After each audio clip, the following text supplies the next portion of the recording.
വേഗം വരുന്ന നമ്മളുടെ കർത്താവായ യേശുക്രിസ്തുവിൻ്റെ തന്നിനാമത്തിൽ എല്ലാവർക്കും സ്നേഹവന്ദനം. ഗദരദേശത്തെ ഭൂതഗ്രസ്തൻ തനിക്ക് ലഭിച്ച സൗഖ്യത്തെ തുടർന്ന് കർത്താവിനോടുകൂടെ പോരുവാൻ അനുവാദം ചോദിക്കുന്നു. അതിന് കർത്താവ് നൽകിയ മറുപടിയാണ് മർക്കോസ് 5:19. നിൻ്റെ വീട്ടിൽ നിനക്കുള്ളവരുടെ അടുക്കൽ ചെന്ന് കർത്താവ് നിനക്ക് ചെയ്തതിനെ പ്രസ്താവിക്കാം. സാക്ഷ്യം ആരംഭിക്കുന്നത് ഭവനത്തിൽ നിന്നും ആയിരിക്കണം. ഒരു പകലിലെ കർത്താവിൻ്റെ ശുശ്രൂഷ അവസാനിച്ചു. സന്ധ്യയായി. അല്പശാന്തതയും വിശ്രമവും വേണം എന്ന് താല്പര്യപ്പെട്ടുകൊണ്ട് അക്കരയ്ക്ക് പോകാം എന്ന് കർത്താവ് ശിഷ്യന്മാരോട് പറയുന്നു. മർക്കോസ് 4:35. അവർ പടകിൽ യാത്ര ആരംഭിച്ചു. യാത്രയിൽ വലിയ ചുഴലിക്കാറ്റുണ്ടായി. പടകിൽ തിര തള്ളിക്കയറി. പടക് മുങ്ങുമാറായി. ശിഷ്യന്മാർ ഭയപ്പെട്ട് കർത്താവിനോട് നിലവിളിച്ചു.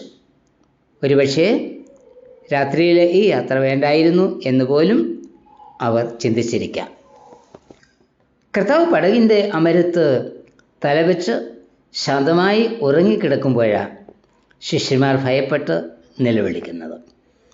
പ്രതിസന്ധിയുടെ മധ്യത്തിലും ശാന്തമായി ഉറങ്ങുന്ന കർത്താവ്, ചുറ്റുപാടും ഉള്ള പ്രതികൂലങ്ങളുടെ മധ്യത്തിലും ദൈവമക്കൾക്ക് ശാന്തതയും സമാധാനവും ലഭിക്കും എന്ന് ഈ ഭാഗം നമ്മെ ഓർമ്മിപ്പിക്കുന്നു. സാഹചര്യങ്ങൾ പ്രതികൂലമാകട്ടെ, തിരമാലകൾ ആഞ്ഞടിക്കട്ടെ, കഷ്ടതയുടെയും വേദനയുടെയും അനുഭവം ഉണ്ടാകട്ടെ, ദൈവമക്കൾക്ക് ഭയപ്പെടേണ്ടതില്ല. എന്തുകൊണ്ടെന്നാൽ പ്രതികൂല ശക്തികളുടെ മേൽ അധികാരമുള്ള കർത്താവ് നമ്മോട് കൂടെയുള്ളത്.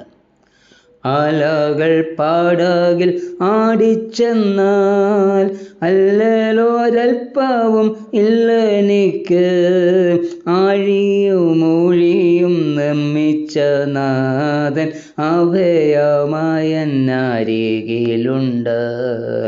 ആഴിയും ഊഴിയും നിർമ്മിച്ച നാഥൻ അഭയമായരികിലുണ്ട്.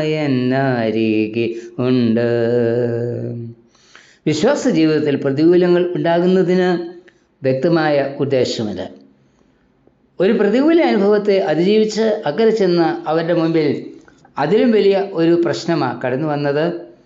അതായത് ആരാലും ബന്ധിക്കുവാൻ സാധിക്കാതെ കല്ലറകളിൽ വാസം ഉറപ്പിച്ച ഭീകരനായ ഒരുവൻ മുൻപിൽ നിൽക്കുന്നു. തൊണ്ണൂറ് സംഭവം പഠിക്കുമ്പോൾ സമൂഹത്താൽ ത്യജിക്കപ്പെട്ട് പേരുപോലും നഷ്ടപ്പെട്ട് വിലങ്ങുകളാൽ ബന്ധിക്കുവാൻ സാധിക്കാതെ കല്ലറകളുടെ മൗനതയിൽ വ്യക്തിത്വം മുരടിച്ച ഒരു മനുഷ്യൻ്റെ ജീവിത പുനഃസൃഷ്ടിക്കായിട്ടായിരുന്നു കർത്താവ് ആദേശത്ത് വന്നത്. ഭൂതഗ്രസ്തൻ യേശുവിനോട് ചോദിക്കുന്നത്, നീ എന്നെ ദണ്ഡിപ്പിക്കുവാനായിട്ടാണോ വന്നത്? എനിക്ക് നിന്നെ ആവശ്യമില്ല. കർത്താവ് തൻ്റെ ദൗത്യം നിർവഹിക്കുമ്പോൾ അതിനു മുൻപിൽ ശക്തമായി എതിർപ്പുണ്ടാകുന്നു. ദൗത്യ നിർവഹണം പോരാട്ട ജീവിതമാണ്. എതിർപ്പ് കൂടാതെയുള്ള ദൗത്യ നിർവഹണം സാധ്യമല്ല. ഈ മനുഷ്യൻ്റെ ഉള്ളിൽ തന്നെയുള്ള വിഘടിത വ്യക്തിത്വമായിരുന്നു അവനെ നിയന്ത്രിച്ചിരുന്നത്. അത് അശുദ്ധാത്മാക്കളുടെ പ്രവർത്തന ഫലമായിരുന്നു.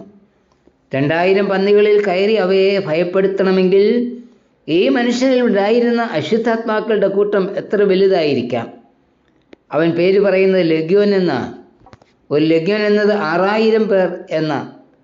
അവനിലുള്ള എല്ലാ ദുഷ്ടശക്തികളെയും പുറത്താക്കി യേശു അവന് സൗഖ്യം നൽകി. കർത്താവ് തൻ്റെ ദൗത്യം പൂർത്തീകരിച്ചു. ഈ മനുഷ്യന് ലഭിച്ച സൗഖ്യം 2000 പന്നികൾ ചാവുന്നതിന് കാരണമായി. 2000 പന്നികളുടെ വിലയേക്കാൾ വിലയുള്ളതാണ് ഒരു മനുഷ്യൻ്റെ പൂർണ്ണത. സമൂഹത്തിന് ഈ മനുഷ്യനെ ആവശ്യം ഇല്ല, എങ്കിലും കർത്താവിന് ആവശ്യമുണ്ട്. സമൂഹത്തിന് വിലയില്ലാത്തവർ കർത്താവിന് വിലയുള്ളവരാണ്. സമൂഹം വില നൽകുന്നത് പന്നിക്കാണ്. അതുകൊണ്ടാണ് യേശു അവരുടെ അത് വിട്ടു പോകണമെന്ന് അവരാവശ്യപ്പെടുന്നത്. ഭൗതിക നന്മകളുടെ പിന്നാലെയുള്ള യാത്രയിൽ നാമും യേശുവിനെ മാറ്റി നിർത്തിയിട്ടില്ലേ? ഒരുവൻ സർവ്വലോകവും നേടിയാലും ആത്മാവിനെ നഷ്ടമാക്കിയാൽ നേടിയതുകൊണ്ട് ഒരു പ്രയോജനവുമില്ല. എന്നാൽ യേശുവിന് നമ്മെ ആവശ്യമുണ്ട്. അവൻ നമ്മെ വിലയുള്ളവരായി കാണുന്നു. സൗഖ്യം പ്രാപിച്ച ഈ മനുഷ്യൻ യേശുവിനെ അനുഗമിക്കുവാൻ താല്പര്യപ്പെട്ടു. യേശു അനുവദിച്ചില്ല. നീ നിന്റെ ഭവനത്തിൽ പോയി യേശുവിൻ്റെ സാക്ഷിയാകുക. യേശു നിനക്ക് ചെയ്ത നന്മകളെ നിന്റെ ഭവനത്തിലുള്ളവരോട് പറയുക. സാക്ഷ്യം ആരംഭിക്കേണ്ടത് ഭവനത്തിൽ നിന്നുമാണ്. ശക്തി പ്രാപിച്ച നിങ്ങൾ ആദ്യം യെരൂശലേമിൽ വേല ആരംഭിക്കണം, പിന്നെ ചുറ്റുപാടുകളിലേക്കും വേലയെ വളർത്തണം. നീ രക്ഷിക്കപ്പെട്ടു എന്ന ബോധമുണ്ടായാൽ വിശ്വാസികൾ സാക്ഷ്യം പറയുവാൻ പോകുന്ന വിദേശത്തേക്കാണ്. നമ്മെ അറിയാത്തവരുടെ ഇടയിൽ സാക്ഷ്യം പറയുവാൻ വലിയ പ്രയാസം ഒന്നുമില്ല. എന്നാൽ അറിയുന്നവരുടെ ഇടയിൽ സാക്ഷ്യം പറയുന്നതിന് പ്രയാസം. കർത്താവിനോട് പറയുന്നത്, നീ നിൻ്റെ ഭവനത്തിൽ പോകണം, അവിടെയാ നീ എൻ്റെ സാക്ഷിയാകേണ്ടുന്നത്. പ്രതികൂലങ്ങളുടെ മധ്യത്തിൽ കർത്താവിനോടുകൂടി നിൽക്കാം, ശാന്തത ലഭിക്കും. പ്രതികൂലങ്ങൾ ദൈവോദ്ദേശ പൂർത്തീകരണത്തിന് കാരണമാകും. നാം വിലയുള്ളവരാണ്. സാക്ഷ്യം നമ്മുടെ ഭവനത്തിൽ ആരംഭിക്കണം. കർത്താവ് പറയുന്നു, പ്രശ്നങ്ങളുണ്ടാകും, സാരമില്ല, ഞാൻ കൂടെയുണ്ട്, അതുകൊണ്ട് ഭയപ്പെടേണ്ട. കർത്താവേ, നീ എന്നെ വിലയുള്ളവനായി കണ്ടതിനാൽ ഞാൻ നിനക്ക് നന്ദി പറയുന്നു. ആമേൻ.